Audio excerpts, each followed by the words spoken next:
When I grow up, I want to be a Duk-Duk. Duk-Duk. Sabi ko, ano yung mga klase niya? Ano ba yung gusto mo niya? Puro bata pa, kaya daw silang tunay isip niya. Ito matalino. So, 4 years old, isang taon siya lang kinuha mong elementary. 4, 5 years old, 6 years old. Oo! 6 years old, grade 6 na siya. Accelerate. Graduating na. Ano yung vlog-vlog yan? Oo, graduating na. Ilang taon na siya? 6 years old, grade 6. Valedictorian siya ngayon. Siyempre, siya ang pinakamatalino, pero 6 na taon. 6 years old, grade 6. Paglaki ng Mongol niya. Kita mo, di ba? 6 years old ang mga Pinipicturan. kaya man nag-graduate mga 12 anyos, 13 anyos, tapos siya 6 years old, valedictorian pa. So, siyempre, meron kang valedictory speech. Diba? Siya ngayon. So, okay, siya ganun si Nathaniel. Nathaniel Castro! Okay, tapos grade 6 na siya. To the principal, parents, guests, and classmates. Ganon. When I grow up, I want to be Duk-Duk. Palakpakan ka! Kasi iniisip yung mga nasa yung makakatulong sa ano eh. Yung makakatulong sa buong mundo. No? So, syempre, ilang taon na siya? Aning. 6. 6. Okay. So, ano na siya? 7 years old siya. High school. So, first year. Siyempre, bagong school. Bagong school. Question and answer. Ano ko tinanong na naman siya ng teacher? Nathaniel, ang bata-bata mo pa. No, nagtataka lang ako, ano gusto mong maging pagdating mo? Ano mga kasigal? Sabi ni Nathaniel, siyempre, Ma'am, when I grow up, I want to meet Duk-Duk. Ano ulit? Siyempre, bagong school eh. Saka silang lahat, balak na itong gawin. Siguro, bata pa, kaya ganun siya mag-isip. No? So, yung high school, kinuha lang niya ng 2 years. So, 7 9. 6. 8. Oh, ilang taon na siya? 7 kasi nung high school. 9 years old na siya. So, siyempre, 4th year high school, parang ikaw na naman siya. Amazing. O, kasi pero matalino talaga siya sa kanyang tasko. Oo. So, natural, gagawa na naman siya ng ano? Valedictory speech. Valedictorian speech. Gusto. Diba? Valedictory speech. Sabi nga raw. Yan. Parents. Parents. Yes. Kasama yung mayor eh. Mayor. Sabi na nga. Ito congressman. Ano eh.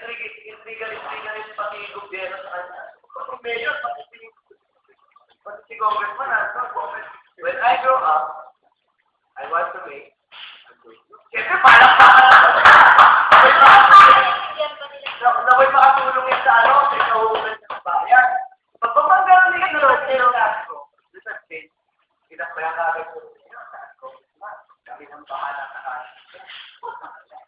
Scholarship ka. Oo, scholarship ka agad. Siyempre, kanya papasok sa UP. Libre. UP yan ang lata. UP. So, kinuha niya, 3 courses. Courses. Oo.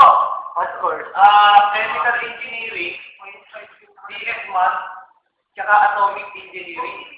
3. Within 5 years. Ilan taon na siya? 5 years, 9, 14. 14. 14.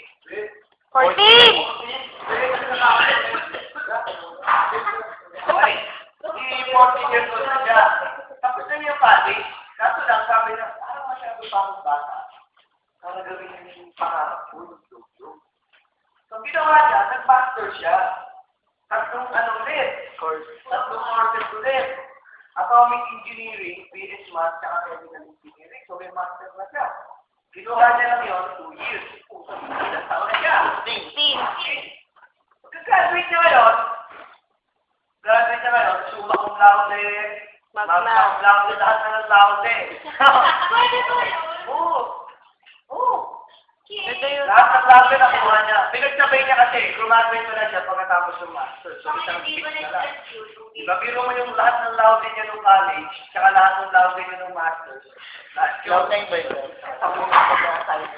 Tapos, putang na, pati si Obama nandun na.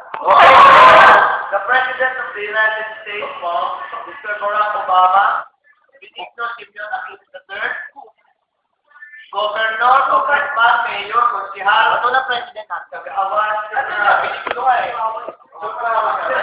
Ala ko si Cory. Natlo! Sabi, when I grow up, hindi, noon po, sinasabi ko, na when I grow up, I want to make a glog-glog, akin, glog-glog. Oo. So, para kalog. I want to make a glog-glog. Iba yan, yung po, yung pasit lang. Dahil po nataas na ng napag-aralan ko, magagawa ko na siya. Pero, sa tingin ko po, masyadong buwang bata pa. Ilang taon na siya? 16, di ba? So, nag-doctor na siya. Kumuha siya ng PhD. 1 year. 17. Basta po. Nung kumuha siya ng doctorate, doon na sa, sa Chicago. Shadow. Gago. Gago. Sa Chicago. No? Pag-graduate niya, gano'n naman. Ando si Obama, ando na rin ang Santo Papa. Ando na rin Santo Papa. Okay. Doon, tagal! Diba? Makinig kayo, magtututo kayo dito. Kung saan na, pag kayo, hindi kayo nakinig. Okay. Kasi broadcast na sa buong mundo eh. Ang dami na kayong tao. Nung sumalit siya, ang dami ng tao. Kung gago, may share mo to kahit sa amo mo. Kung kwento na to. Ang dami ng tao kasi ang dami lang nakakaalam ng ano ni. Lulog niya, na baka nga makatulong yun sa ano. Sa mundo, di ba? Sa pagpapaganda ng mundo, sa environment. Pag ano, 7.